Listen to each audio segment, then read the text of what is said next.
Hello, welcome to another very, very special edition of Club Shay Shay. I am your host, Shannon Sharpe. I'm also the proprietor of Club Shay Shay. Stopping by is not one, but two guests. The first guest is one of the most vocally gifted, talented artists we have out today.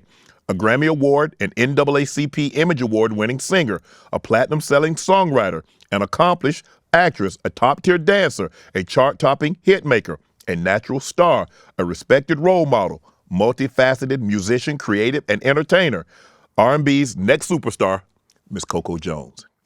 Remember, I told you, not one, but two. He's a powerhouse vocalist, a Grammy-nominated singer, a multi-platinum songwriter, chart-topping conquering artist, global musician sensation, genre-defying, and he's my homeboy, the Georgia boy, Mr. Teddy Swims. All my life, been grinding all my life, sacrifice, hustle paid the price, want a slice. Got to roll the dice, that's why all my life I've been grinding all my life, look. All my life, been grinding all my life. Sacrifice, hustle paid the price. Want a slice, got to roll the dice, that's why all my life I've been grinding all my life. Mr. Teddy Swims. Hey, man, thank Hi, Coco. Period. What's up? Thanks you guys for stopping by. Thanks for having us. Oh my Shay. goodness. Both of you guys started off doing covers. How do you think that helped your careers? For me, I think songwriting and learning why I like certain songs and how they make me feel and how to translate that into, my own thing. And I also think, honestly, just being able to have something trendy that brings attention to your name. When you're doing covers, it's kind of like you're trying to get that clickbait. Right, yes, So, yes. that attention. Did you ever have the fear of like when you were starting to put your own stuff out there that there was this like, God, I already did some of these best songs in the world. Like, how do anything that I do ever going to compare to that? Yes. Is there that fear? Absolutely. I mean, even still now, I'm comparing myself to myself. Yeah, amen. But I think that what worked for me is just being so honest and so vulnerable that you just feel it. Yeah. If you're talking about something real, you just feel that. And so I try to just tell the truth and let it go because I really can't control that. What about you? Yeah, same. I think I did go through a phase for a long time where, and I still do, where I'm like, I feared that somebody was going to say just like shut up and sing Shania Twain, and or you sound way better singing Stevie Wonder Fat Boy than you ever will sound, doing.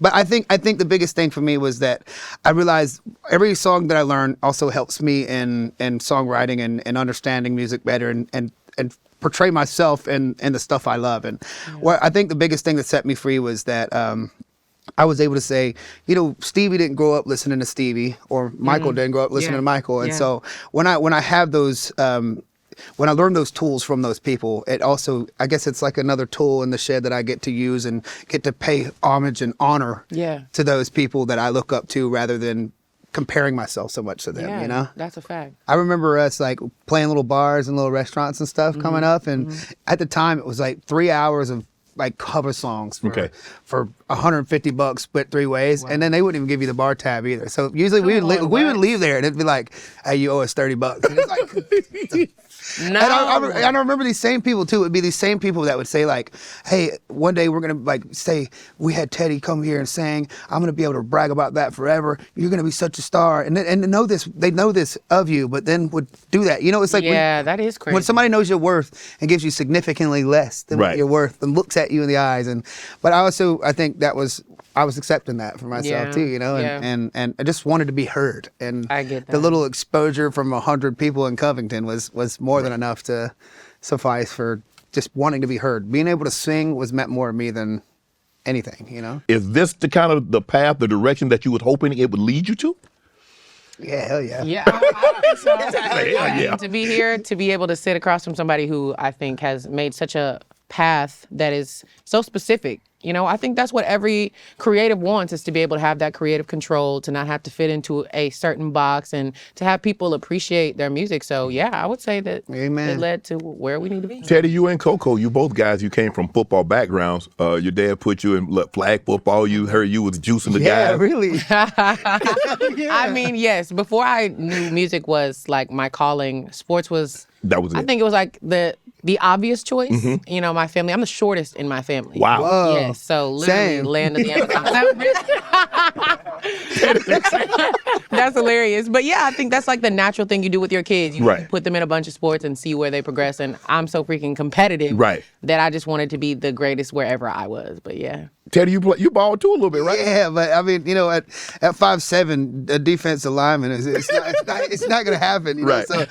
So I'm so happy I found this a little later on. You know, I think I was in high school and I got in the theater with Jesse, who was playing guitar, and I really found my love for it and was like really thankful for that transition in my life. And I mean, with that, I see so many kids too that, you know, how many like Tom Brady's or Hughes there could have been in life, you know, but maybe senior year shattered their ankle and now their whole life built up to this and their whole family's lives built up to this, and it can be taken away just like that. Right. And so I'm grateful I found this opportunity in my life to, if I break my arm, you know, I can still You get can up still there. sing with it in a Get it sling, done, huh? you know? Yeah, Yeah. you can write a hit song about Yeah, broken arm. you know, It'd be so- called Cast. Come on. Teddy, you're about to become a first-time father, correct? Yeah, sure am. And you know what the gender is? Yeah, but You wanna keep it a secret? She wants to keep it a secret for the time being. If I drop, I would like to tell you. I really drop it back. I really like to tell you, but I don't know. Aw. She's actually at the doctor right now too. I dropped before I came. We were talking earlier, but you're thinking about relocating because you want your child to have a Southern accent. Yeah, amen. Yeah, I want the yes ma'am. Yes, I mean, of course, I'll raise so they'll have that, Yeah. you know. But having land and a yard and a trampoline and a tree house, and I feel that. I I feel want that. that baby to run. I feel that for real. Okay, so I heard that you went to beauty school, cosmetology Yeah, school? sure did. Yeah, sure did. What? Please explain. Well, my mama always did hair coming up. So throughout my whole life, I was always like, when I was a kid, pulling her hair through caps and cutting my friends' hairs and stuff. And You would cut your friend's hair? yeah. Was it looking good? Yeah, it's all right. You know, All right. yeah, it's all right. It's been a long time. Like, it's probably been 12, 13 years. So I wouldn't like go to town on either of you guys right now. Right. Like, I wouldn't. I don't know if I still have it. But yeah, I mean, I used to cut all the time, and my mom was like on the thought process of if you wanted to pursue music, you can do hair in the meantime. And so when I went to cosmetology school, she went to actually go get her cosmetology teaching license so we could go together. And so me and my mom went to school Your mom together. sound like your road dog. She is. Are you a the mama's best, boy? man. Yeah, it's written on my forehead. You know what I mean? That's my girl, gosh. man. Wow. That's my first love, man. Right. You kidding me? That's my Wow. baby. You know, wait, speaking of tattoos, you have the ones on your eyes too, right? Yeah, sure What did did. it say? It says tough love. Now, how much did that hurt? It doesn't hurt that much. It's like, it's just the needle's got to be really thin because it could puncture. So you do feel your eyeball like bounce. Oh. You kind of cry underneath it. It is a weird sensation, but I was like, the Carter 3 was like my favorite album, like my ninth grade year. You know, I was like some of my first parties I went to, and like, so the Carter 3 was like my whole like life at that time. And you know, he had the fear of God, and I just wanted to be like Lil Wayne. So I you know, all I ever wanted to do is get my eyelids tattooed. You know, 'cause I was like, he's fucking cool, man. So wait, did you ever think about rapping? Or was it Yeah, always I did. singing? You know, actually, Teddy Swim started out as that. My first tour I did in March of 2019, before I started doing covers, was me and my pal Addie, who plays guitar in my band. We started doing like some, you know, stuff. We went on our first tour like just rapping, and he's great at it. I'm like, Wow. you know, I'm not hot at it by any means. I can get it done, but you know, it just That's fire. I gotta that look wasn't this for me. up. I'm a singer though. You know, that wasn't for Yeah. me. That So voice is from God. Ted, let me ask you this. Obviously, you mentioned your girl and you're about to welcome your first child. In this crazy industry that you're in, how did you know she was the one? Well, I don't. She does the same thing, and my dear friend Arsenio Archer came to my studio a couple years ago, and he's like, "You got to hear this girl I'm working with, Raiche," and so I picked her out and was like, messaged her like, "Yo, I love you. You're awesome." And then we met a couple years later. We ended a tour in Atlanta, and she's living there, and you know, she came to see the show, and you know, we just hit it off, and I shot my shot all strong and aggressive, shot it? you know, and I was like, You "Girl, was Steph Curry? I was like, "Girl, I'm trying to shoot my shot. What's up? You know, you gotta come in hot, man." I didn't want to waste any time. You know, Right. it's like I think it's navigating relationships is already hard enough for people. I'm just always like, look, okay, do you find me attractive? Do I find you attractive? All right, how do we do it? Are we gonna be friends? Are we gonna, you know, let's Right. go ahead and throw this out there Right. before everybody's thinking all weird and you know what I mean? Yeah. I just let's just figure out what we are. I love that. I feel like you have to be direct. though. Yeah, I mean, at this time in the world, I feel like women are very strong. Yeah. Sometimes about Coco, I think a little too strong. little too strong. I think it can be more balanced depending on what you're going through in life. You might have to put your armor on. Okay. But yeah, I do think directness always has been something that worked for me in the world. In this industry, I don't want to feel like you're cutting corners and talking in parables. Because what are we saying? What are you talking about? Yeah, just say it. You know. Yeah, just say it. Say it. Don't spray. Ted, I wanted to ask you. Man, I'm looking at you, Teddy. You tatted from head to toe. I've never seen someone with tats in their palm like you have in there. How old were you when you first got started tatting your body, and then you like, the hell with it, I'm going for it? Well, I always wondered, one of the first things that when I was a kid, my mom used to always give us $10 on Friday after doing our chores and stuff. We get allowance. And after Sunday, after church, my granddad was a pastor. So after church, we go to this Mexican restaurant and I just get it all in the quarters and like put it in the little machines and just get the fake tattoos. Walking around with it. So when they used to ask me like, what do you want to be when you grow up? And that was the first thing, tattooed, And I know I guess tattooing's a job, but not being tattooed. Right. That is crazy. I wanted to be tattooed, and I just always, I don't know, I grew up on musicians was tattooed, cool people were tattooed, so I just wanted to be tattooed. Mostly rock stars though, Ted. We don't normally see crooners like yourself being tatted like that. Yeah, well, I'm from Georgia, man. Different. I'm from Georgia. I don't know. Best of both worlds, I guess, man. Inspired. What was it like with your granddad as a pastor? Well, he always told me, son, the calling of God is without repentance. He just told me, promise me not to get my face tattooed. And when he passed away, it's a beautiful story. When he passed away, my grandma's first thing she said, it was a beautiful thing. It was the first time I saw death like firsthand, and my grandma was sitting there and she said, he's home at last. He's home at last. And then she looks up and she said, but you left me behind. And they were together for 52 years. And I held her and hugged her. And so I got home at last tattooed. It's my first face tattooed. Just to, I guess, to commemorate him, but to kind of piss him off one more time, you know what I mean? Just as I'm like, I know he gonna whip my ass when I get up there and have to see him, That was kind of I hope he's rolling over in his grave. I respect rolling over in your grave, I guess, if that makes sense, That's like the type of relationship you guys have. Yeah, because I remember one of the last things he said to me when he was like, he was so by the book and so old school. He's like, all these kids out here hip hopping and break dancing for the Lord and all this carrying on, and I was like, Pop, nobody's broke danced since my mama was a kid. And not to mention, if they want to break dance for the Lord, let them break dance for the Lord, man. Why is that so jarring to you? Let these kids break dance and rap. At least it's to the Lord. Yeah, I mean, dang. I had your buddy on last week. Donnell Roberts. Yeah, my dog. Man, he was up here singing and say, bro, let Teddy swims, you Teddy drowning. But anyway, he talks about mixed relationships a lot, and you're in a situation, you were in a mixed relationship. How are you going to convey to your kid, your child, that you know what, I'm white, your mom's black, and it's okay to have that conversation? Yeah, I mean, I think there's so much more to especially because we get looks all the time going places, and especially her. She's got a black dad and a white mom, and she's shared with me so many times about how it feels to. She's like, I'm never black enough, or I'm never white enough, and and she's gone through a lot more, and I think she's a way better person to tell that story, especially to my child. That I would never want to tell that story for her, because she's so elegantly living through that and knowing what that's like, and I mean, all I know is what it's like when we're getting looks in public, and it doesn't affect me so much as I see it affecting her in her life. It's through her whole life, Right. And so I just want to tell my child to navigate, being, I don't know, just being safe and being open. And I hope I can create that safe space. And I know that kid will go through struggles that I never went through. And yeah, man, I guess you got to play it as it goes. I've never been through being mixed, so I don't know how to tell that kid how to deal with that. But I'll only be as supportive as I can and tell him, son or daughter, sis, baby, just whatever it is, just Be you. Be you, baby. Be you, and be open. I mean, be you. Be whatever you want to be. Be whatever feels authentic to you, and don't let nobody tell you different. And don't let nobody tell you you're not allowed to be this or that. And that's all I can really do. But until we get there, I don't really know how to give that kid good advice on being a mixed baby. And I'm just their white daddy, you know what I mean? So I'm just like, don't have some soul on you, dog. You're white with seasoning. Ted, I'm gonna get you out here on this. And when I hear you talk about your partner, I see the passion in which you speak. I see how you light up. And I read where you said she's helped you more than you can put into words because she helped you get into therapy and she helped you become the Teddy that we see sitting on this couch today.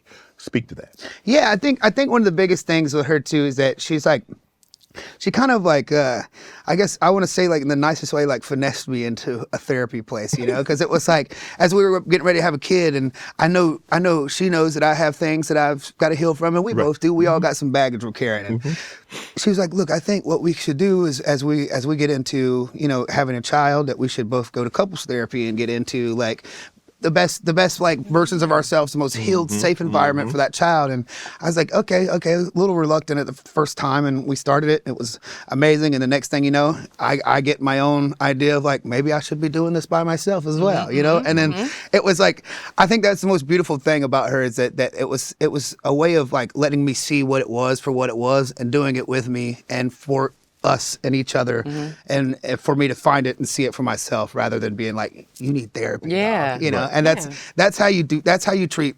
That's how you mental health. Yeah, that's how a woman does. You know, that's a strong ass woman right there. Period. Thank you, I appreciate that. Now coming to the stage to perform his hit song "Bad Dreams" from your album "I've Tried Everything But Therapy," Part 2, Mr. Teddy Swims.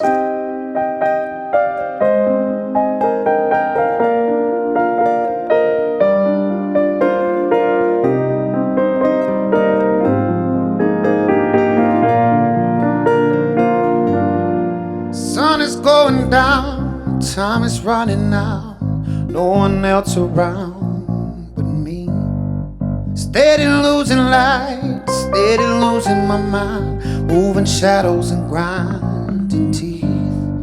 Without you, there ain't no place for me to hide. Without you, there's no way I can sleep tonight. What I do for a little bit of peace and quiet, without you I keep slipping into bad dreams when there's no you and I. No sound when I cry. I love you and I need you to set me free from all of these bad dreams waiting on the other side. No sound when I cry. I love you and I need you to set me free from all of these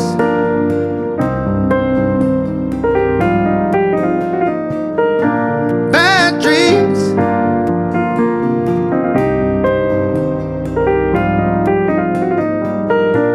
All of these, baby, please come around. Help me settle down. Hellish habits can cloud my head. What you waiting for? Something physical. I can't do this by myself. Without you, there ain't no place for me to hide. Without you, there's no way I can sleep tonight. What I do for a little bit of peace and quiet. Without you, I keep slipping into bad dreams when there's no you and I. I love you and I need you to set me free from all of these bad dreams waiting on the other side.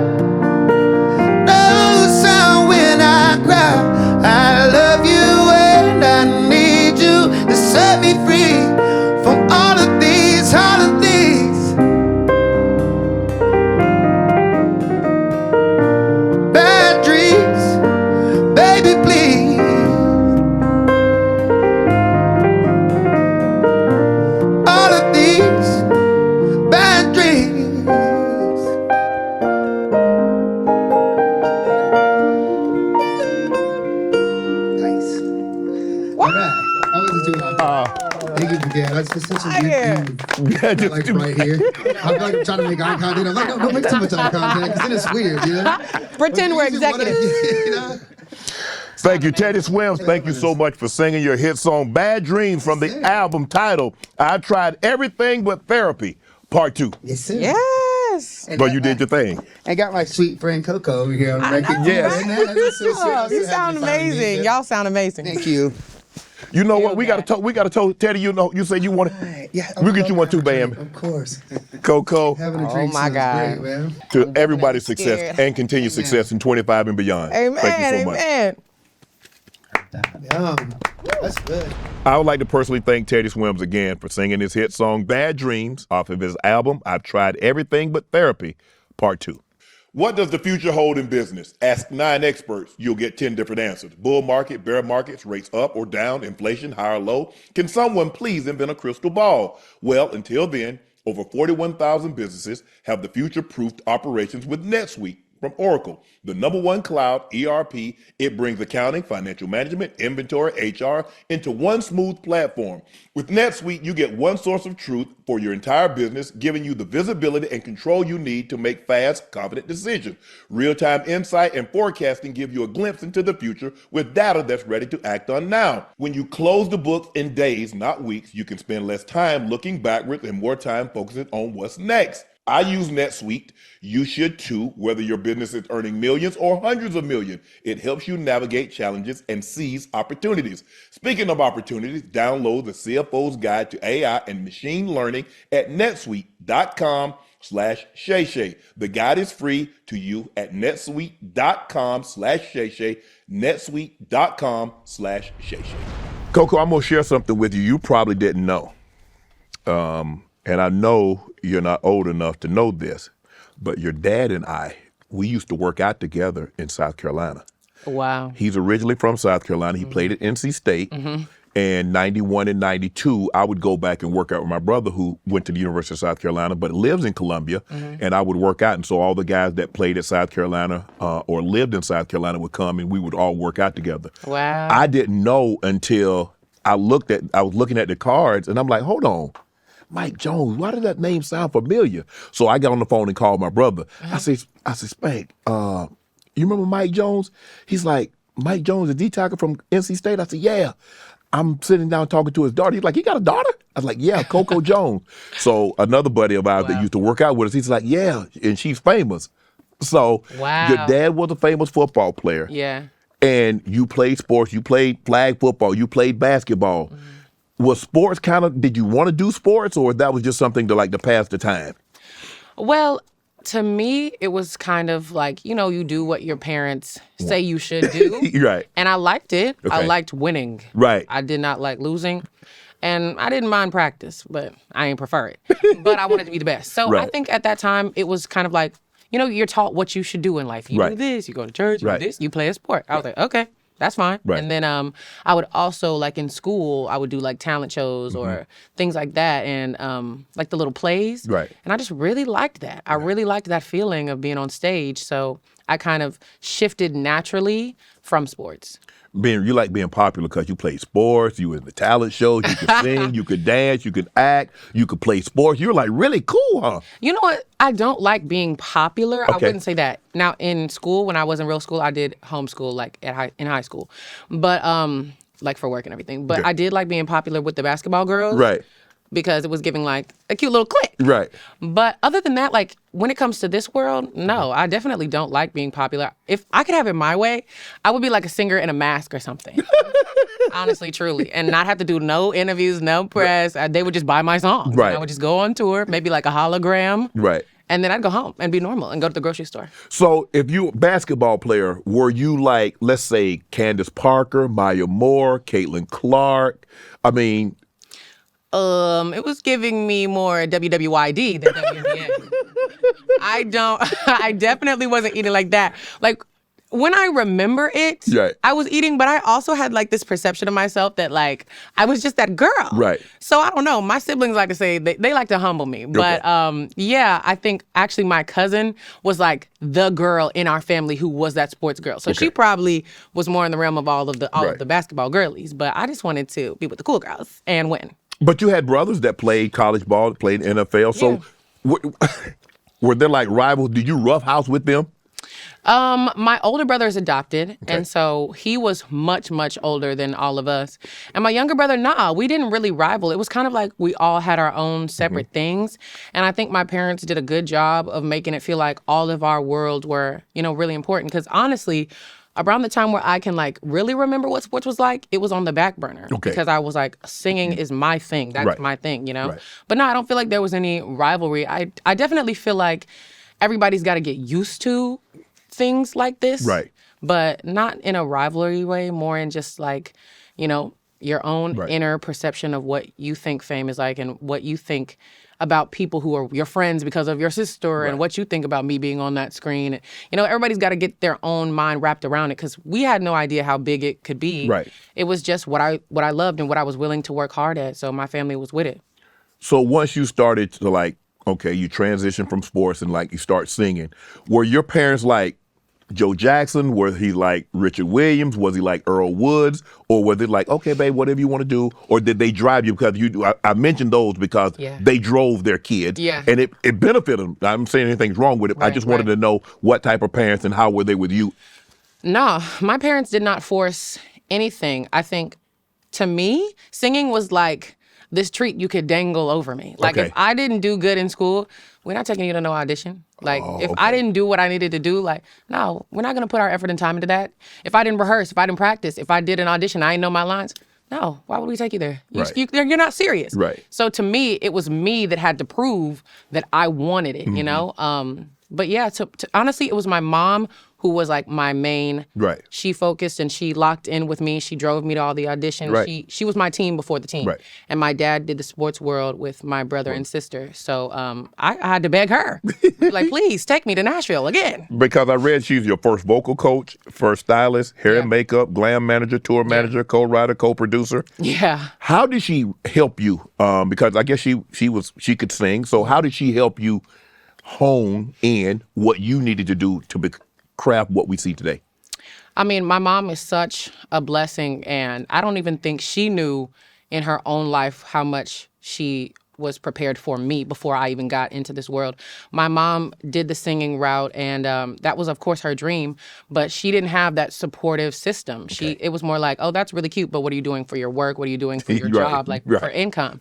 And so it was always on the back burner for her. And so to me, I think she got to live out some of her childhood dreams. Vicariously through you. Of course. And also my mom comes from a family of women business owners. We have a funeral home that's been in our family for generations. Wow. And so she knows a lot about just being a good businesswoman. And she changed my name from Courtney to Coco so that there could be, that separate legally. And some of the moves we made, some of the contracts I didn't sign, and some of the performances and the songs I chose, they were her looking up what's hot and figuring out how to burn it onto a CD and then sending that to executives. My mom, she put her back into it. And I think it was half because nobody did that for her, That was what I wanted to ask, because you mentioned all the things that she was doing. So clearly she taught you a lot about the business of music. Mm-hmm. Yeah, I would say that. The business of music, no, we didn't know that. We didn't know how that worked. The industry, she taught you how this thing. Did she teach you how this thing worked? Because you mentioned that she's your first manager, your tour manager, all these things. So obviously was there a lot of trial and error because she didn't have what you had because you had someone helping you along the way. Yeah. I think my mom taught me a lot about protecting yourself. Okay. We didn't know how this industry works. We didn't know. And we tried to go about things the nice route. But sometimes it was like, okay, maybe they went in over there doing that shady stuff. Okay. Like, I don't know. And so we were kind of figuring it out as we go and just protecting ourselves and trying to stay true to who we came to LA and who we came into that world as. And my mom didn't know, we probably knew the same amount when it came to how these things work, and we didn't know how to get there. But she taught me a lot about believing in myself, and when I show up and go into a room full of 12 executives who don't care about me and just ready to go, they want to go home, to still be able to portray self-love and belief and confidence and to hold my head up high through rejection, to hold my head up high. When you pass this line of auditions and there's several girls who look like you and then there's several girls who look like them and those girls get it all the time. So now you guys are looking at them like, fuck, you know, to still walk out and be like, it's mine next. They don't know what they're doing, you know, to figure out how to portray this world in a way that made me still feel valuable, which that is something I still hold so tightly to this day. Because this industry can make you feel like, you know? It make you doubt yourself? Did you ever doubt yourself? I think as I got older and I got out of that bubble, because I will say that I was sheltered in a way. A lot of the things that I would hear, the negative critiques, even the things on social media, my mom ran my account, and so it wouldn't come to me because it wouldn't get past her. She took a lot of that. I think as I got older, and I was by myself because my mom had to stay and raise my other siblings. You know, she had given me everything she had, and I had to go. I left. I moved when I was 17 to LA, and I had to figure it out. And I think that's when it was harder to push back on all of that noise, and it did start to affect my self-worth for a little bit. Were you scared being out on your own? Was I scared? Yeah. At first, no, because honestly, I was sheltered, so I did get to party and turn up. I was having a good ass time. I won't even lie. I didn't go to college, but I met these girls through this one guy that I liked. And they were like in college and we were all young and we had no idea what was going on with our lives. But we was here and we was up. Right. And so I had so much fun. I ain't even gonna hold you for like those first 2 or 3 years living in LA. But then I was like, okay, wait, the partying is all cool and everything, but I haven't worked Why am in I like here? half That's a not year, right? You know what I'm saying? And then people are starting to get internships and they're starting to like really lock into whatever path. And I'm like, when am I gonna get another job? Right. What am I gonna do? And then around the pandemic time, I was like, okay, what is happening with my life? Wait a minute. Now everybody has like their plan. I don't have a plan. What should I do? Right. And I was living off savings. And so obviously, as time goes, Savings the gonna rent in if there's LA no money coming in and there's money going out Hello? pretty soon, that pile dwindles. Exactly. My mom was a businesswoman and she's talking like, she's like, your finances are, they're getting light. You might need to pivot. And so that became a part of the back of my head. Like, do I have to give this up? What would I do if I had to give this up? What else could I do? You know? Your parents separated at some point, correct? Yeah. Did that play a role? Did that impact you in any way, negatively, positively? I mean, if you were like explaining it to a child that's potentially going through parents are separating, because everybody handles it differently. Yeah. But is there any advice that you would like to offer? Any advice? I mean, Are you close with your dad? me and my dad, it's funny. I've always appreciated my dad for what he instilled in me.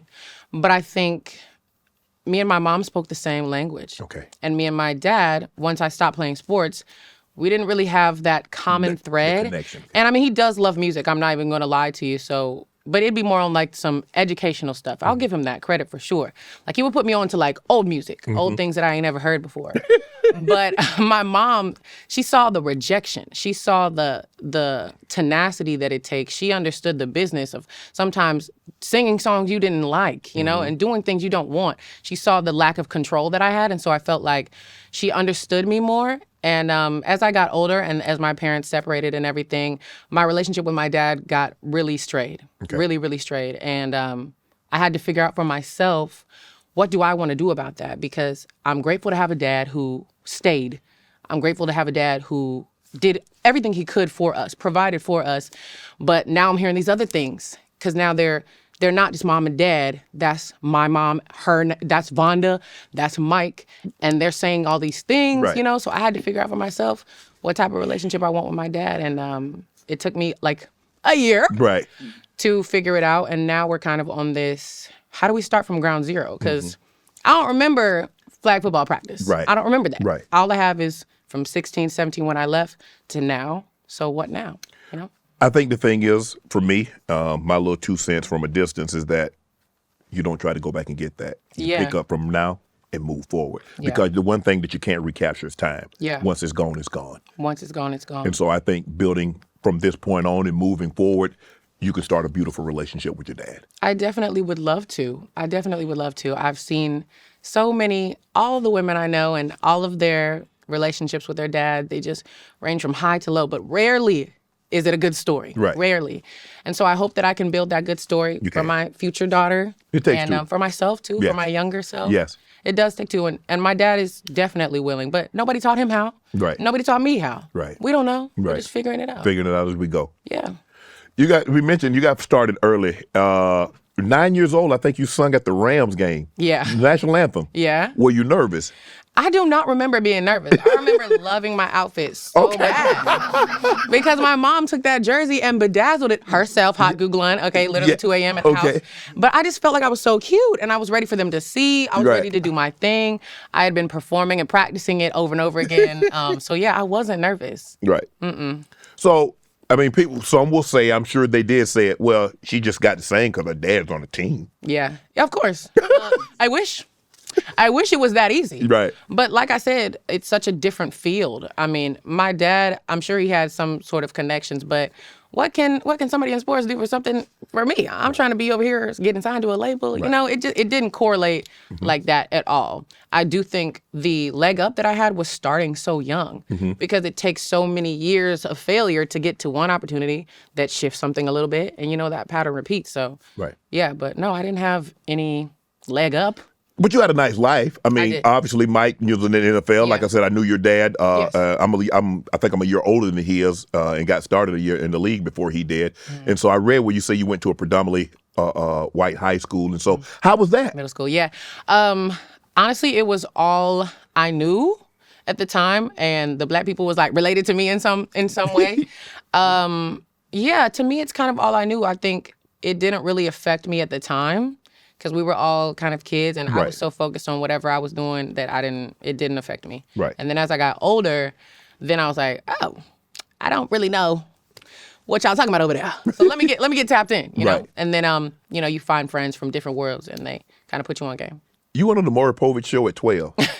Yes. How was that? What was that experience like? I don't. You don't remember? You know what I do remember, actually? Okay, so, oh, dang. I hate losing in any capacity. And so I do remember that performance because my mom told me, I used to feel like my mom had some sort of magical powers because when she would tell me to do something and I wouldn't do it, something bad would happen.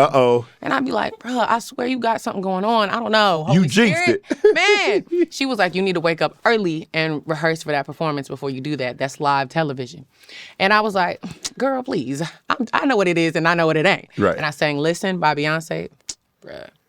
I didn't practice beforehand. I didn't know he was waking up that early to sing that. I didn't know they filmed that early. Ooh. And so I sang Listen, and I remember I hit that high note, and I cracked bad. Ooh. I cracked bad. But I think my mom went and talked to them or something like that because I was beside myself with embarrassment. I mean, you wouldn't know it because I finished the whole thing, but my mom knows because we'd be like that. And I think she was like, please remove that part. She did not eat. That was terrible. You was right, Mom. I learned. And then you Disney. When did you know you could act? Is there a direct correlation between singing and acting or acting and singing? No, I don't think there's a direct correlation. Okay. Singing, you're not really even trying. You're really just doing what what's inside of you, unless, you're one of those crafted artists who are doing what's being told. Acting, I think it was just another thing that I wanted to do at a young age. Like, I felt like I want to be on stage, I want to do whatever. And the music thing was kind of ebb and flow, but auditions were like a literal job. You can submit yourself for it and see if you get the job. And so it just was something else that I tried, but I was really bad at acting for a really long time. Really bad. Singing was the only one that was just natural. Everything else was bad at So first. what's the hardest audition that you've gone on? The hardest audition?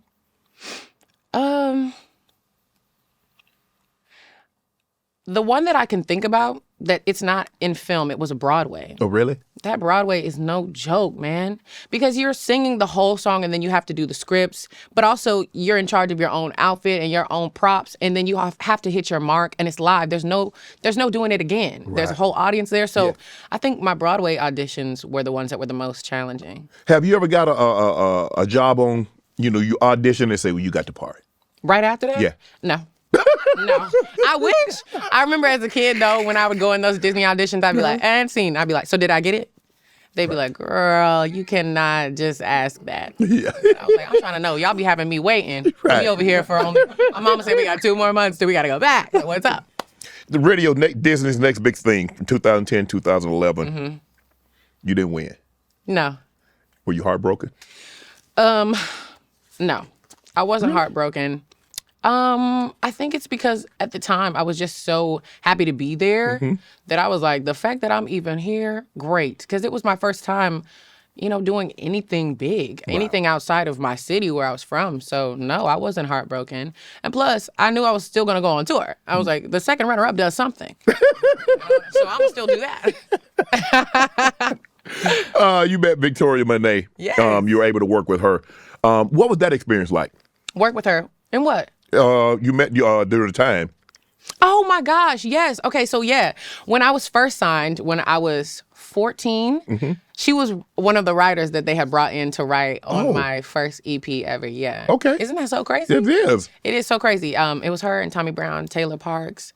But yeah, they wrote this song for me, and honestly, at the time, I think everybody was like super green, doing their own thing, and Right. I'm there with my mom. My mom's in the corner in the back, like, Respucia, like, what's going on?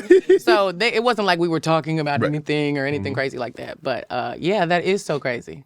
When you meet somebody like her and then she ends up winning a Grammy and like you knew her back then, what is that feeling like for you? Because it's like you feel like you're a part of it, even though you didn't. But I'm saying because you know her, you knew before this moment. I mean, I think for me to see another Black woman get her flowers, it's just like, whew, a breath of fresh air. And I think for what it does for the future of us is also really exciting. And yeah, Victoria's been working a super long time in it. And it shows me too, so many different things. Looking at her career, you can write for other people, you can contribute to other people's journeys and their success and still have your own thing. You can be a mom and still do this, So it teaches me a lot just watching her and in all the aspects of her life. Would you be interesting or have you or do you write for someone else or you just write for you right now currently? For me, right now, just me. Because Right. honestly, it takes so much time that Do I'm you? like, bruh. But you know what? If I do write a song and I'm like, this doesn't really fit me, I will say that, to the producers and to the other writers that they can shop it around because I don't want to be the reason that somebody else don't pick the song, Right. But in the beginning, I do think I wrote a little bit for other people, but I didn't know where none of that was going, you know? I'm just figuring it out as I go. And so at that time, I didn't have like a publishing company behind me or anything. So I was like, they're saying this for so-and-so. And I'm like, okay, we'll see. Have you ever turned down a song that you like and somebody else did it and they got acclaim for it or it sounded good and you're like, maybe I should have kept that one for myself? That's a good question. Turned down a song that turned, no. No. I did have this one lady record a song that was one of my super old demos. And I was like, if this pop off, I'm going to know something. But respectfully, it didn't. It did. Sorry, I don't, no shade. Taylor James Williams in Let It Shine. Everybody loves Chris, Abbott School. What was it like to work with him? I mean, you just... Tyler? Yeah, Tyler. Tyler, so... We weren't that close, honestly, while we were filming. It was such a huge age gap. I was freaking 15, and he's in his like mid-20s at the time. So yeah, him and Trevor, they would all go out and be hoodlums, and I was just sitting there, homeschooled, Right. happy to be there. So no, I mean, but I knew he was super professional. Right. He just seemed very seasoned and like used to this, and I was over here like a freaking deer in headlights, just happy to be there, very green. Let me ask you this. Obviously, you can do both. You act and you sing. Is there a preference? Singing. Singing. Yeah. If I could only do one forever, if I only had to do one, it would be singing. I think because there's a lot more control in singing. What you're saying, what you look like, and also when you do it, Acting is like, okay, and here's your schedule for the next 6 months, and you're going to be here for 12 hours every day, except this day, it changed, now you're here. You feel like you don't really have the control. But for me, I'm like, I want to go on tour, but not in the cold. So then that means it could be in the summer. That means I need to record in the winter, Right. I can make it kind of more adjust to my life. So You don't like the cold, huh? No. Do you? I don't. I don't. Well, I don't like the cold, but I don't like it extremely hot either. You said you in Vegas, dog? Yeah, but it's only 3 months. Okay. And then that's plus true. I ain't outside. I mean, I'm outside to get my car and then I'm going to You an don't air be conditioned outside? building. No. Oh, okay. Well, why you saying like you ain't outside? Why you saying like that? I mean, you moved to Vegas. What are you doing there, reading books? Yeah, I'm working. Okay, I'm off the working in Vegas. I've I've only been to Vegas to drink tequila and party, so I've never lived there, but her. Kid actors. I mean, we hear so Coco, we hear so many horror stories about kid actors. I feel like they're recently coming out though. I haven't heard this. I didn't hear any of this when I was started. Otherwise, my mom would have pivoted so fast. Would have never let you be. And that's the point. Yeah. Is that you don't hear about it at the time. It's only when they're much older they tell these horror stories. Did you experience anything? Did you see anything like that? I didn't see anything like that. But you know what? My mom never let me out of her sight. I remember at this one time in my life, we used to butt heads so bad because I'd be like, why can't I just go in there by myself? Like, why can't I do these things by myself? Right. And at the time, she was just like, no, and I didn't understand. But now I do understand. Now you understand. It's that when you're alone and you're that, like, young sheep with no guidance, But my mom wasn't playing that. How hard is it to like if you're a kid star, obviously a lot of kid stars, you want to transition, but sometimes people only see you as that, and it's so hard to get out of that role, and people only see you as that. Right. Yeah, it's no joke. For me, I always felt a little scared that people wouldn't feel like I've been through anything, because I do. Even sometimes in my own like extended family, there's this like, man, your family was da-da-da, and you lived here, and you did the Disney thing. You ain't ever been through anything. So I would feel nervous that people wouldn't believe me when I told my stories, or that I wasn't, cool enough or been through enough to be able to say anything at all. But luckily, my life did get real as I was making that transition, and I think I dealt a lot with real life things, colorism and rejection and losing money and being on your own, and all of those things are real. Wherever you from, it don't matter. Going through that is real, and so I did feel more validation in being able to say anything because I had been through it. I had, and it was tough and scary, and I didn't know when it was going to end, I don't know if you've heard this, but the Bernie Mac show star, Camille Winbush, she had to get on OnlyFans because she said the residuals from the show, it just wasn't enough to sustain moving forward. As a former kid actor, I mean, is that something that obviously you're able to transition and do other things. You can sing, you're a full-fledged star now. But how difficult is it for a kid to transition when they don't have, all of a sudden now, they don't have that steady stream of income coming in as they transition into an adulthood? Yeah, the transition is no joke. I think because things slow down and you're trying to figure out where you fit in, especially in a world where most of the opportunities are written for people who do not look like you, then things are significantly slower. I think for me, I was always going to just start a new career, and if I had to do that. And it would still be in the music category, but I don't know, like maybe more on the label side, maybe more on the artist development side, maybe on the vocal teaching side. Like, to me, I still wanted to be in that world if I had to transition and I wasn't going to be in front anymore. And maybe I wasn't going to be singing the songs, maybe I'd be writing them. But I would have to figure out how to live with that because I still get one life. So I can't live in despair the rest of my life. That is crazy. And I do get that part about, running out of money and not having residuals. You don't have any ownership when you're doing these roles and sometimes singing these songs. But I think for me, I was going to figure out another way, and you would just have to start from ground zero. But people start from ground zero all the time. It doesn't matter if you 16, it doesn't matter if you 36, people pivot. And you just got to live your life and keep going. And a part of this, what I'm about to ask is you kind of touched on, is like kind of the advice that you would give someone as a child that's trying to pivot and go to that next phase of their life.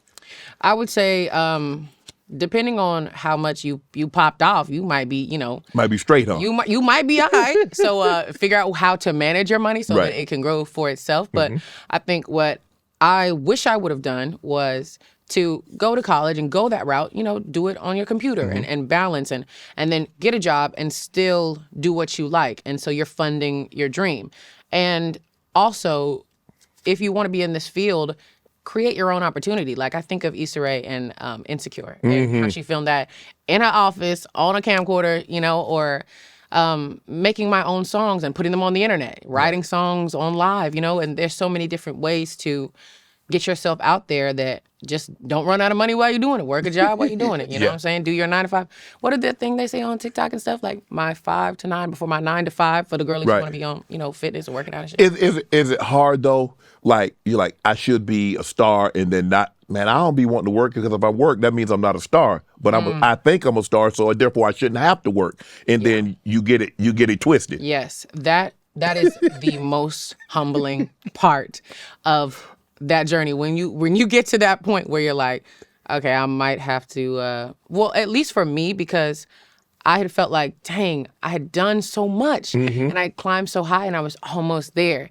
And now what? Now they're gonna be like, "Aren't you that girl from Disney waiting my table? What you do? What you doing in here? You know?" So Working. I was thinking, I was like, maybe I'll put a wig on and just have a mask because I'll be like, I'm just a germaphobe. Like I was really thinking that because Right. I didn't want my pride to be messed up if somebody saw me. Yes. Like what would I say? I would lie. I would say, I don't know what you're talking about. Really? Yes. You would say that's not you? Sometimes I do that now. They be like, "Hey, Coco Jones." I'll be like, "No, I'm Keke Palmer. Sorry." I be tired sometimes. I be tired. But yeah, that pride really would have had to be humbled down. Right. But the other choice is go home, and I wasn't doing that. Who's scoring big in the NBA this season? You are, with all the new ways to get in on the action at Draftkings Sportsbook, an official sports betting partner of the NBA. From the Monster Slams to dishing the rock to cleaning the glass, get behind your favorite player and prop bets you can make on Draftkings, the home of the NBA player props. Ready to place your first bet? Try betting on something simple like picking how many points your favorite player will have. Go to Draftkings Sportsbook app, make your pick. First time, here's something special for you. New DraftKings customers, bet $5, get $150 in bonus bets instantly. Take it to the rack with DraftKings Sportsbook. Every point counts. Download the DraftKings Sportsbook app and use code Shannon. That's code Shannon for new customers to get $150 in bonus bets when you bet just $5. Only on DraftKings. The crown is yours. How tough is it to handle rejection? You don't get a part or things don't go your way, to stay positive, because this is, we can all pivot, but when you invested so much time, so much energy, so much of your life has been invested in this, and then all of a sudden you're like, damn, I might just have to do that. Yeah. The rejection is, you have to grieve for what you thought was going to happen. And when dreams die, you must mourn for them. But I felt like at least I could live with knowing that I tried it and I went till the wheels fell off. I would have to just chalk it up to that. I would have given it everything I had. And then, I want to be happy. So I would figure out something else to do that would You make call me your happy. mom? I talked to my mom every day. When I was unemployed, she was You getting run up your all mom's of that. phone bill.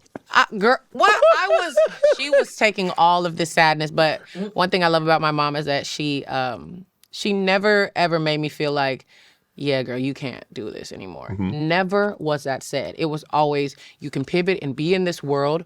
You can teach. You could go back to school for music. Learn an instrument. You could compose. It was never, no, I don't think you can do this anymore, With all of my family, every one of them, when somebody wouldn't pick up, I got to call somebody else. My mom, dad, my siblings, everybody saw that tunnel of uncertainty that was years of my life, and funding my own music videos. And like, now you running out of more money, but I wanted to make this song because I believe in this song. Right. It's just really, really scary. Really, really scary. But I'm grateful for them, because if not for them, I feel like I wouldn't have had enough, strength to keep going.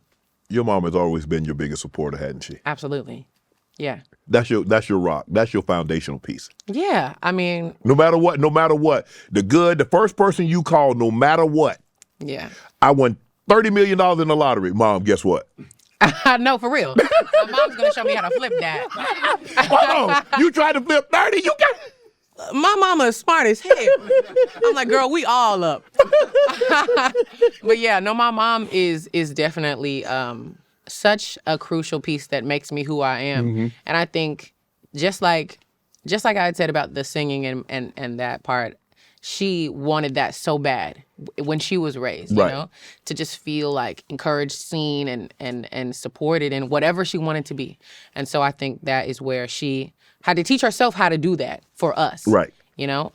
Because like I had said about my dad, like we don't know how to do these things. Like they weren't taught to us. Correct. But yeah, my mom has done a great job of working on herself and trying to be a more open and more less judgmental, you know, because I love my mama, but she's very religious, very Christian, you know what I'm saying? So sometimes I'm like, girl, don't watch that video. Don't even listen to that song.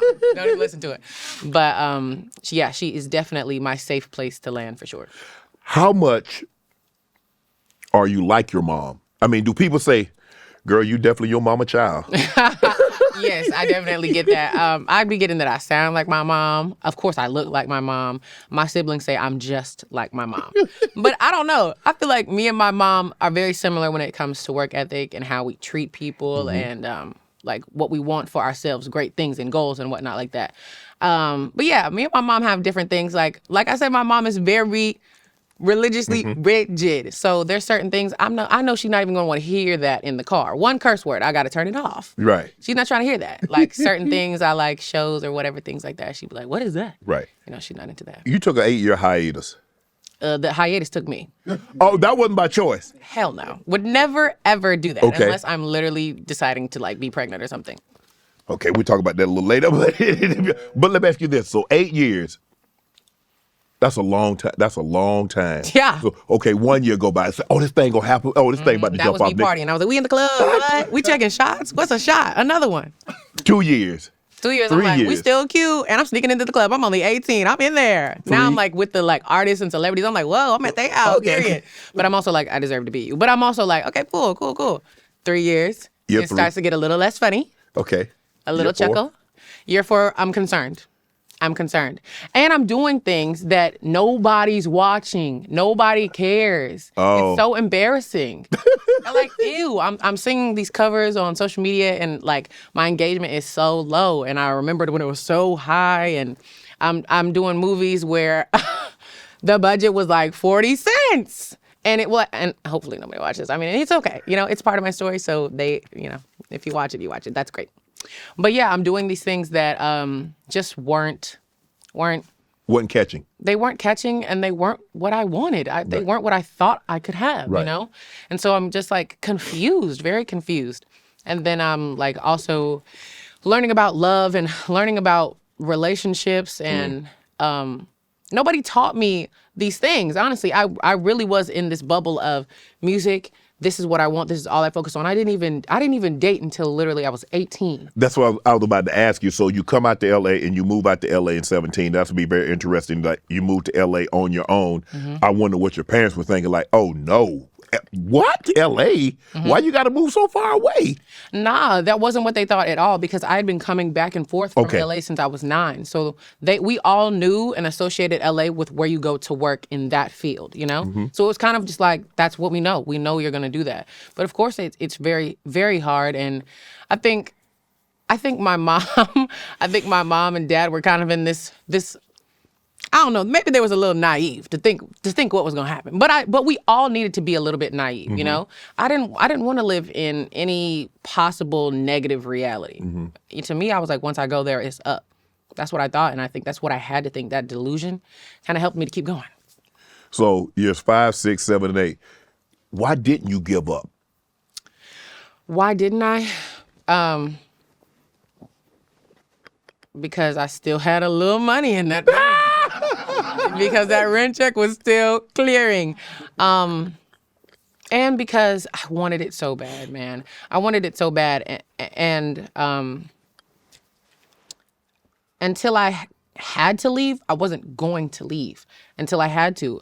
I mean, I literally downgraded where I lived. I had roommates again. Uh-oh. I like didn't have them, and then I had them, and then I didn't, and then I got them again. And then you know how y'all women are. Y'all who? Well, actually, it's very, very interesting story. You had guy roommates? Did your mom know this?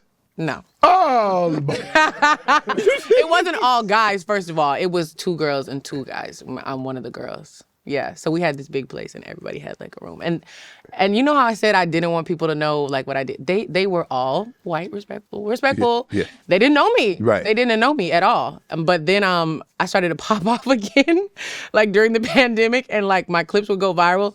So they'd be like, "Is that you?" And I'd be like, Yeah. But I left shortly after that. But so I just kept prolonging it. Is Right. what I'm saying. I was doing whatever I needed to do to stay. I also was just in a cloud of what's going on. I'm confused. I'm trying to numb this, but I'm not leaving. Right. It was really crazy times. I was in a crazy relationship, and I was just like prolonging the inevitable is what I was thinking in my mind. They say when we're at our lowest is when we find out the most about ourselves. Mm-hmm. What did Coco find out about herself during this period? That money doesn't equal happiness. Oh. Yeah. So I was in this relationship that basically it was kind of like a manipulation situation. Like, oh, you want your music video to do this? Oh, okay. Well, da-da-da-da. Oh, okay. So what are we? Like, what are we? You know? Okay, yeah, I'll pay for that if you know, da-da-da-da-da. It was kind of like me on a string because I It was a wanted to quid do pro things. quo. You do things for me, I do things for you. Something very similar to that. And I was like, you know what, maybe this is life. Like maybe this is the type of relationship that, you know, whatever, you know, you have money and you don't have happiness, whatever. Right. And it just crashed so bad that I was like, I would rather be broke than ever need anybody to do anything ever for me again. I'm out. And I had to like literally uncut myself because there were so many strings in me tied to that person that I didn't even know were there. It was just crazy. But when you're like, how did you cut the cord? Because you kind of needed it. I know, bro. It was so hard at the time. Did he say you'll be back? Nah, he didn't say nothing like that. He was like, your music video's not gonna be funded. Good luck with that. I'm about to call them right now and tell them I'm not paying for that. What?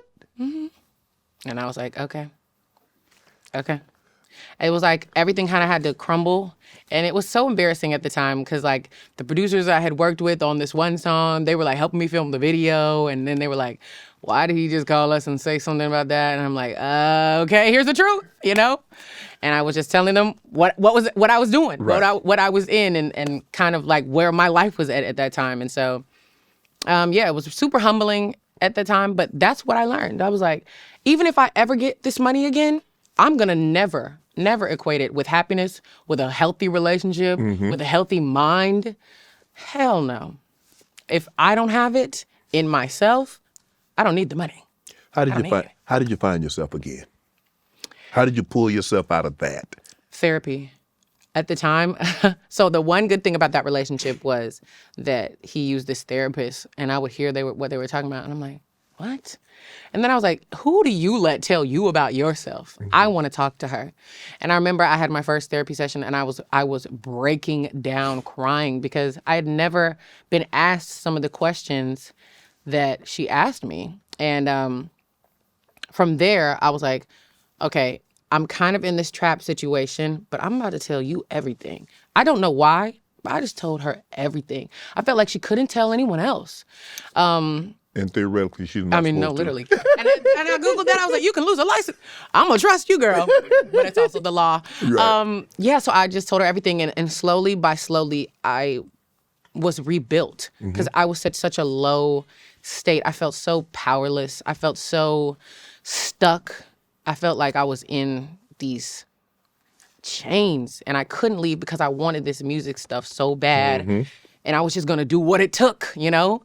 And my freaking rent and it was just so bad. It was so bad. I was so unhappy. But yeah, she helped me rebuild myself and also to shed these limiting beliefs. This is what I gotta do. Like I would say, this is what I gotta do. You think I want to do this? You think I want to sing that? You think I want to do that? And so she'd be like, but why? Says who? And I literally couldn't answer. So yeah, rebuilding slowly. When you saw the viral tweet asking, what happened to Coco Jones? How did that make you feel? Like, I'm right here. It was so embarrassed. I was so embarrassed at that time that I felt like I just kept getting hit with embarrassment. And I remember that it made me really upset. I called my mom and I was like, this is what they're saying about me. I cannot believe this is what the world thinks about me. I'm a has-been. I'm not even freaking 20-something. Wow. How? Now what? And I remember my mom said, what do you got to lose? Like literally, you're unemployed. So she was like, just tell them what happened. My mom not knowing how social media works at all. She's like, just tell them. Yeah. I'm like, it's not my homegirl down the street. This is the internet. She's Yes. like, well, tell them. Tell the internet. And I ended up, that was my first time ever saying anything that didn't have to do with music, that wasn't polished, that wasn't, Yeah, because you went live. I would lie on what? I said you went live. Oh, I thought you said you would lie. No, I was like, you what went did I live. No, you didn't pre-record. It's like, so it's almost like, it's I kind know. of hard. I know. And I was so scared because I was like, ooh, I don't want to be blackballed. I don't know how this works, to tell the truth. I Right. had never done anything like that. I was just like, if it ain't cute, you don't say it. Right. So, but honestly, so much came from that. So much of, because you know what's crazy? What? My homegirls would be like, you need to talk more. Like, your personality is so something. Right. And I'd be like, girl, ain't nobody trying to hear me talk. I just need to sing. So it was just so validating, and it opened a lot of doors. The sound that I had in the video went viral on TikTok, and then I was like, what's TikTok? And then I started doing shit on TikTok, and then that popped off too. Was it a situation that you felt free after that? Because you mentioned about these chains, you mentioned about these strings, you mentioned about like being in bondage, and it felt like, and it seems like to me, and I'm just outside looking in, I'm not your therapist, but once you did that, you felt like you were free. I think what really made me free was what my therapist had said to me this one time. I was telling her what I can and can't do as a dark-skinned Black girl, and I'm like, they don't let you do that. Like, you can't do that. Or like, nah, that's not realistic for me. And she was like, is this really the world you're gonna live in?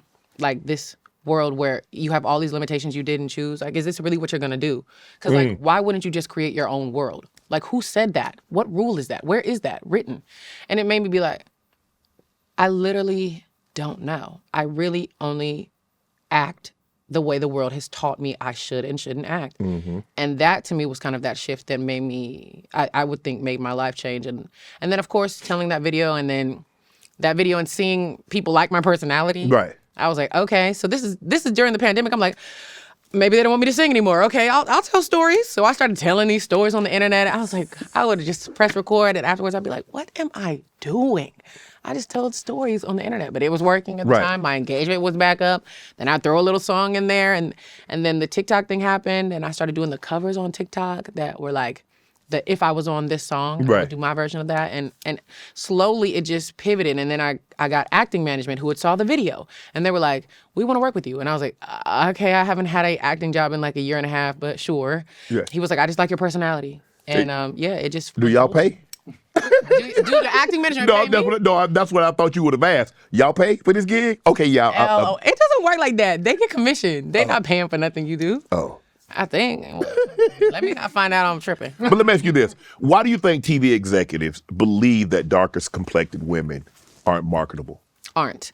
Well, I think it's changing now. Okay. I don't think that is exactly the truth. I think you just have to show people that things work. But honestly, truly, I think our community has done a poor job at times of supporting our own work. And so We have. if we're looking at just the numbers, if I'm an executive and I'm unbiased, because I don't care, I just want the money. Yeah, I see green. Yeah, I'm just looking at the green. Like, which way are you going? Where the people show up, or where the people be like, $18 for a ticket? Girl, bye. You know what I'm saying? So I do Yes. think as a community, we have to do a better job of supporting our own stuff. But I also feel like it's a matter of not knowing what it's like over there. Right. You know? You're in this position and you're this exec. You don't know what that's like until you get somebody like a Shonda Rhimes or Issa Rae who's like, this is what it's like. Let me show you the script. It's really good. And you know what I'm saying? And it's funny. And you're like, oh, what a different way of life, you know? And kind of introducing people to the world of being Black in different facets. I don't think it's necessarily that they don't think that we're marketable. I think they don't think of us until somebody forces that into their heads, you know? And until we as community force that money, that revenue into our own world, you know? But I definitely think it's getting better. From when I was a kid Yes. to me now watching these shows and so many different platforms, Hulu, Apple TV, you know, There's so many, yes. There's so many more opportunities. Right. It's just the best show wins at this point. Honestly, it's whatever can grab attention. Attention is currency now. It's not this look and it's whoever can grab attention. Why do you feel you haven't come, or do you feel the need to succumb to societal pressures and change anything? Plastic surgery, BBL, bigger. Have I felt that?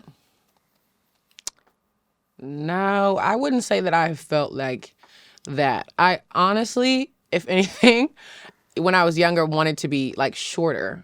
I felt like all the guys, I'm not talking that young, a couple of years ago. Right. I felt like all the guy actors were shorter than me. And I'm like, well, they not finna choose me because I'm taller than him, Right. you know?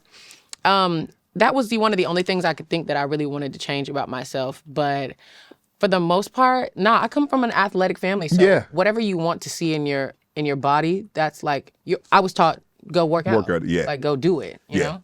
And that's what I like, working out and feeling strong. That's what I like on my body, so no. SZA recently came out and said she regretted getting a BBL. Have you talked to anybody in the industry that has regretted any kind of, because I think that now the thing in the TV industry or the Hollywood movie industry is like this weight loss drug, the Ozempic, tirzepatide, semaglutide, things like that. Yeah. Have you talked to anyone that regret, like, whatever you do, don't do this? No. The girls that I talk to, they be like, Girl, do that that. look good. I don't know about nothing, but that is eating right up. I be like, let me feel that. That's nice. No, I will say though, I do feel like I have had some girls who do like the quick trying to lose weight. Yeah. All of them, like maybe you got a shoot coming up and you trying to do something. But that is the only thing where I feel like it's like, yeah, I just poisoned myself for no reason. But yeah, no, none of the girls that I met really regret that. I think you got to be careful though, because everything's a trend. So it's here today, gone tomorrow, but they be looking good to me. Janet Jackson reposted one of your videos. SZA hit you up after. I mean, what is that? Janet Jackson. Now, obviously, Janet was Beyonce before Beyonce, and so for so on, she was the it. And for her to repost it or just have SZA, reach out. I mean, how does that make Coco feel? How did that make Coco feel to know Janet Jackson reposted of your video? I think it's very rewarding, because for such a long time, nobody cared. So to have people care, first of all, is a blessing and crucial to success. Right. But then to also have, people you look up to and respect in your field to commend what you're doing it's kind of like this sigh of relief, like, oh, maybe I am doing something really good. If they think that, then maybe I am doing something really good. But honestly, I think for me, I feel like it's always been me who's got to be proud of what I'm doing. Okay. Even when nobody cared and it was embarrassing, I still knew I ate that. And I'm like, I don't know what's not clicking for y'all. Right. But damn, I got something over here. Do you believe you got the role of Hillary? Hillary. So how was that audition? Tell me about that audition. So that was around the time where I had just started getting relevant in the world in any capacity. And I had this fan base now that was like, we support you. We didn't know you were going through this. We support you. Okay. And I'm like, I didn't know you cared. Thank you. So I get this acting management and they're like, we just like your personality. We want to work with you. I was like, okay. I haven't been employed in a year and a half, but okay. And so around that time, they were like, there's this audition, there's this opportunity going around this show, Bel-Air, and we think you should audition for Hillary. And I was like, y'all, what do I look like trying to audition for this light-skinned girl? I'm sorry. I was like, I told you guys, it's been a year and a half since I've had a job, and y'all gonna make me do this? Yeah. Like, And I was like, what if I read for Ashley? She was dark-skinned. They were like, Ashley's 12 in this. Get your on tape for Hillary. And so I was very reluctant, and this was still when I was working on myself, and so my mental was not really good, and so I was basically expecting rejection. So I kind of did it in this, I don't really care. I'm doing this, and I don't really care. But it kind of worked, right. And so I ended up getting on the phone with the director right after my audition, which I thought was just okay, because in the back of my mind, I wasn't really there. Right. I was like, let's get this along so you can tell me no so we can move on. Thanks. And he kind of talks about how he had looked me up and how he knew me and how he wanted me to just really be myself. And I had never had anyone with any position of power tell me to do that.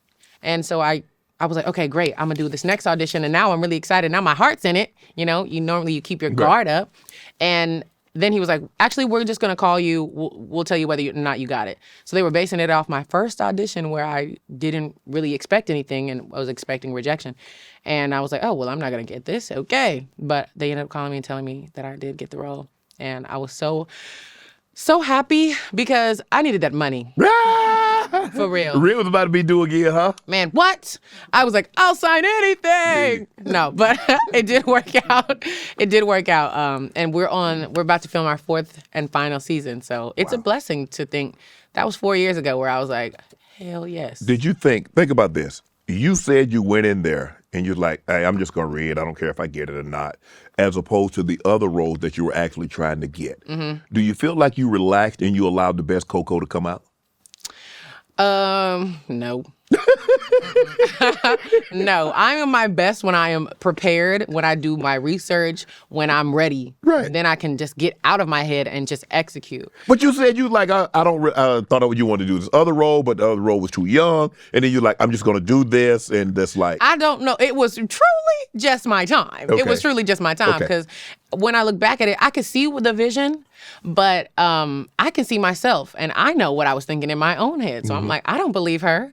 But people who don't know what's in my head, they could get it. You but came off as believable. You know? Yeah, but no, I'm my best Right. when I'm prepared. When I've practiced, when I've rehearsed it, then I can just go eat it up. Right. What's some of the best advice you've received since you've been in the industry? What's some of the best advice? Who's giving you some of the best advice that you like, okay, this has really helped me? You know what? SZA had said something, because I remember I had done this cover of Love Galore, and this was years ago. Okay. And she had hit me about it. Or maybe it was hit different. I don't know. She had hit me about it because, a lot of her fans were sending it to her. And I asked her, how did you get there? And she kind of said, like, be delusional in a way. Like, and honestly, truly, I do feel like you have to be a little bit delusional because you're trying to do something that nobody has done, especially the people around you, the people closest to you. Especially people you know. Yeah. You know what I'm saying? Yes. So you have to, like, be delusional. And unless you have that support in somebody who believes in the vision with you, you on your own with it. It's Right. you and God. Right. So, yeah, I think that actually has helped me so much to walk in rooms with my head held high, to sing certain things, to try different, things creatively is like delusion. Is there a scene that you won't do? Is there anything that you won't do? I don't know about, intimacy on screen or being naked on screen. Is there something that Coco like, nah, that ain't your girl? Yeah. I feel like, honestly, truly, a lot of the intimacy scenes are super choreography. They're 5, 6, 7, 8, 1, 2, 3, 4. Do it again. And you just get into this little habit. To me, it's like, Mom watching. my mama know not to press play. She's learned the hard way. She got to protect herself. But I think for me, I don't want it to ever lean too porn vibes, Right. Yeah. Like if it's a tasteful moment, like I always say, The Notebook. Okay. That was obviously them having sex, but it was so tasteful and the storyline was so good, and I was just That's like, I what you got out of respect that? this, That's what you got out of that? Tasteful? Yes. Okay. What'd you get out of it? That is tasteful. It was tasteful. You don't even know what I'm talking about. We need to come back after all those years, and he built that freaking house for her. He built that house. I got it. Nah, but yeah, I think that would have to be the world that it's in. Because sometimes I'm like, what? Now, why is this scene here? I'm reading the script and I'm like, what does this have to do with anything? Did this make me like the characters more at all? Or are they just wanting some views? Because I'm not doing it that route. Right. It would have to be tasteful. Have you turned down a role because it made you feel uncomfortable? Yeah. I have turned down roles where I didn't want to be depicted in that light, you know? And sometimes, most of them, like if you get an audition and it's something crazy, they say that at the beginning before you even read for it, will require nudity, will require this, da-da-da-da-da. And You ain't get nude on camera? It depends. It depends. I'm not going to do like, okay, so I feel like if it's like a silhouette and you can see that it's obviously in my body, but I don't want it to give like, you don't want to be look up Coco Jones' boobs on Pornhub. Hell no. You don't get that, you know what I'm saying? You're not getting that cropped out. That's not my vibe. That's not my vibe. Are you going to play Tiana? Man, I love The Princess and the Frog. You do? I did. I saw it. I loved really? it. I did. You watch it with your kids or something, No, or just for the passion? I was by myself. Okay. I know. There's nothing wrong with I used to go to a lot of animated, and I know people looking around like, and they probably were thinking if I wasn't who I was, they probably think I was a perv. Because I've been there with everybody, their parents, and with their kids. Still a little side eye, but whatever your passions are, your passion. I would definitely pass with my large popcorn and be like, Lord bless him, Lord bless him, Lord. Guide him on his way. But you know what? I love animation too. Yes. I think they're so cute. Those characters and the way they emote is so cool to me. I do love animation. It's one of my favorite types of movie. But yes, people ask me, am I gonna play Princess Tiana? And y'all, come on. I don't know. I don't know what's in the cards. Like, even if I was sitting right now, knowing that I just filmed it, I wouldn't be able to say that. True. Those non-disclosures be tight. They do. Like my therapist. So no, I don't know. I wouldn't be opposed, of course. I think it would be like an honor to one day have like a film like that and my daughter watch me as a princess. It would be amazing. But I don't know. I don't know how that's working. I don't know what they got going on over there. But they know where to go to find me. They got my number and my mama number. Okay. Let me ask you this. I see you in a new movie, Country Wayne, Loretta Devine, Tabitha Brown, ms.pat. Yeah. I had ms.pat on. I seen some of them clips. Lord have mercy. I had no Tabitha joke. also. Country Wayne has also been on. Oh, yes. I saw Country Wayne's too, Yeah. actually, when I was on set. That's when I watched this because he was telling me his story. I was like, what? And yeah, I went and watched his episode with you. So good. What are they like on set? What was that set like? They're all different personalities. Loretta is like this respectful, legend, tasteful. Country Wayne, you know, he has that swag, that voice, and he's super chill, but he's a very hard worker. Yes. Very hard worker. ms.pat is, you know. She's hilarious. ms.pat is a wonderful She is. She's literally Lord have so mercy. funny. But I think we all did a really good job of like making it feel very authentic and, you know, adding our 2 cents to Right. things. I feel like it's kind of one of those movies where like you hope that it could have that Black culture stamp effect, you know. So everybody was contributing in their different ways too. Right. You know, hopefully get that outcome. Have you ever had a mistaken identity?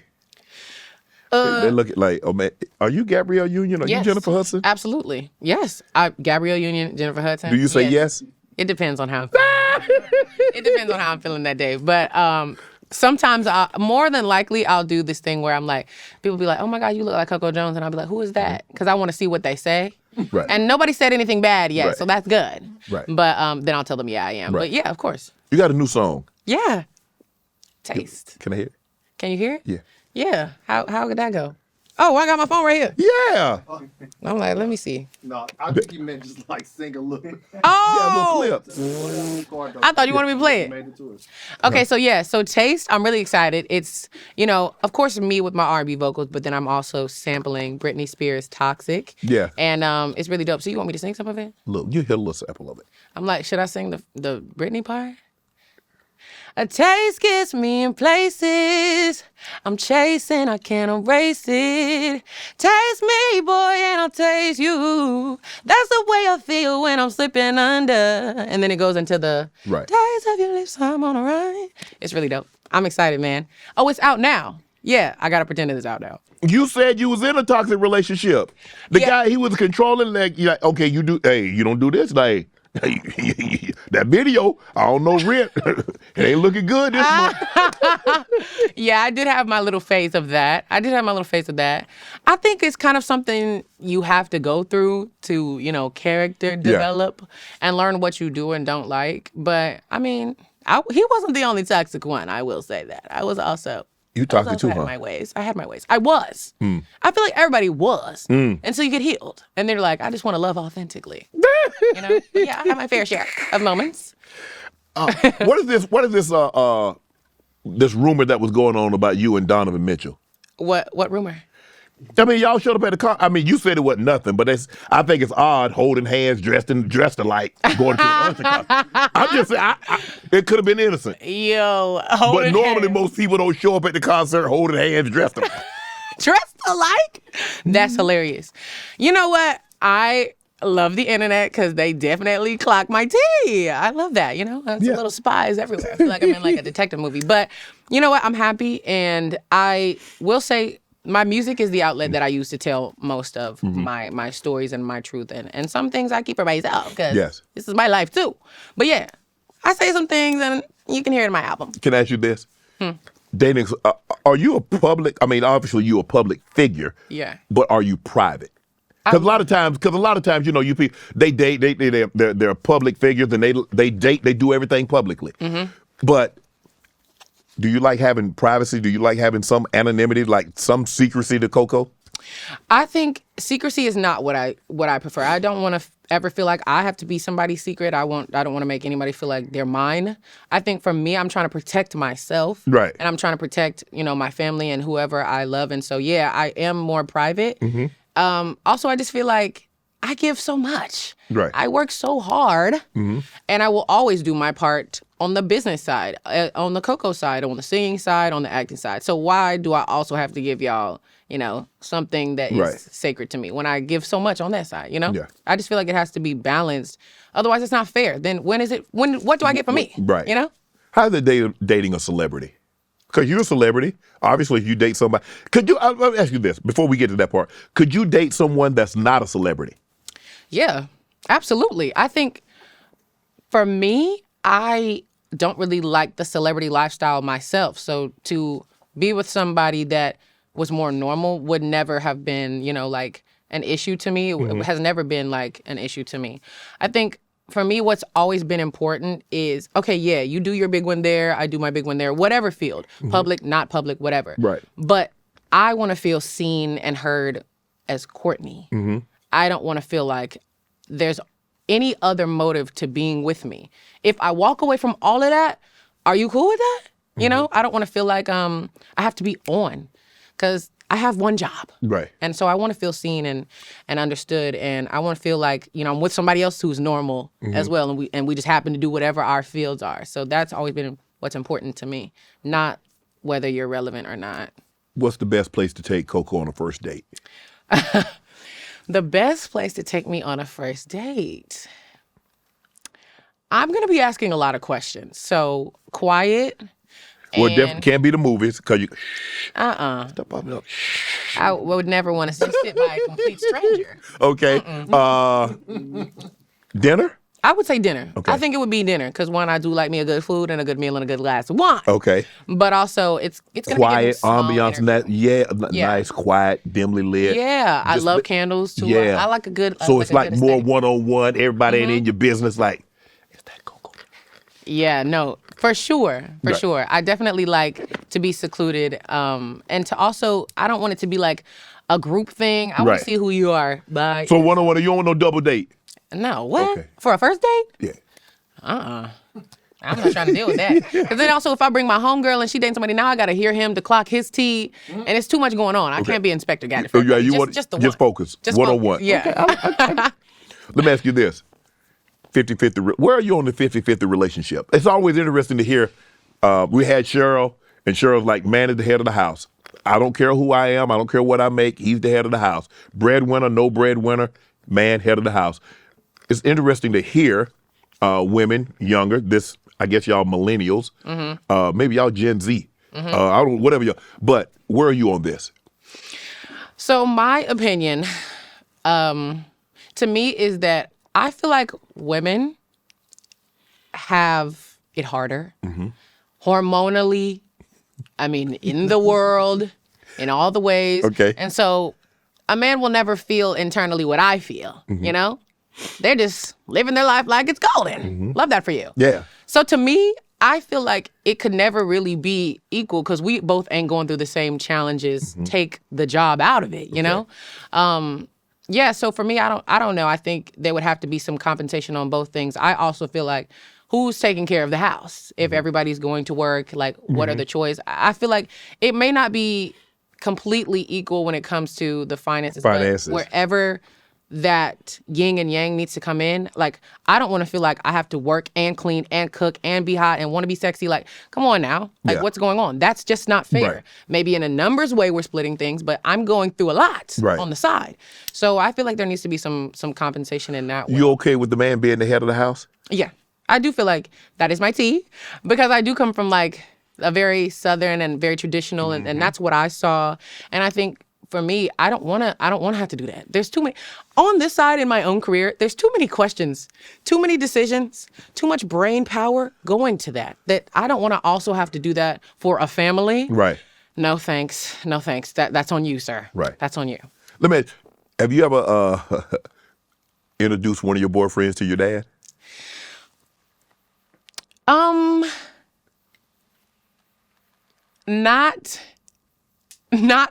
Well, not. What am I saying, Courtney? Not commonly and not often. Only as I have gotten older, and like, it hasn't been a lot. Right. It could never be. Do they, when you say, well, I want you to meet my dad, do they get nervous? Because I'm pretty sure they probably Googled your dad. Yeah, I wouldn't say it's a thing of nervous because I'm probably picking somebody who has a lot of confidence in themselves because I have a lot of confidence in myself too. So, you picking him, huh? Huh? He think he chose you, but you chose him. What? Yes. Okay, I just want to throw that out there. One win. No, I'm not. But yeah, so no, I don't think that they would get scared or anything. And also, I feel like my choices hold enough respect that if my family happens to meet anybody I'm dating, they're probably like, "Whoa, what? Who are you? You gotta be good." Because I just don't bring anybody around because it's just not that serious to me. We're gonna wrap up on this. New album out? What do you want to promote? Yes. Okay, so Taste, my single is out, my video, I'm super excited. And my debut album is called Why Not More, and it comes out on April 25th. I'm so excited. Taste is the song, the album, Why Not More? Miss Coco Jones. Period. Thank you, Taste. Thank you. Thank you. All my life, been grinding all my life. Sacrifice, hustle paid the price. Want a slice, got to roll the dice, that's why. All my life, I've been grinding all my life. Look, all my life, been grinding all my life. Sacrifice, hustle paid the price. Want a slice, got to roll the dice, that's why. All my life, I've been grinding all my life.